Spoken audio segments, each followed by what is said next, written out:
Grey कापड खरेदीत 40 लाखांची फसवणूक, दाम्पत्यावर गुन्हा दाखल. 40 लाखांची फसवणूक, दाम्पत्यावर गुन्हा दाखल. इचलकरंजी ता हातकणंगले. खंजिरे इंडस्ट्रियल इस्टेट, शहापूर येथे उधारीवर ग्रे कापड खरेदी करून 40,04,426 रुपयांची देणी न दिल्याप्रकरणी इचलकरंजी येथील एका व्यावसायिक दाम्पत्यावर शहापूर पोलीस ठाण्यात फसवणुकीचा गुन्हा दाखल करण्यात आला आहे.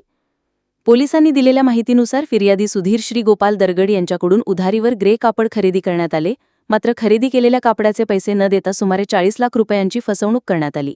या प्रकरणी संबंधित व्यापाऱ्याच्या तक्रारीवरून शहापूर पोलीस ठाण्यात गुन्हा दाखल करण्यात आला आहे. या प्रकरणी पोलीस निरीक्षक सचिन सूर्यवंशी आणि पोलीस उपनिरीक्षक श्रीकृष्ण दरेकर तपास करीत आहेत.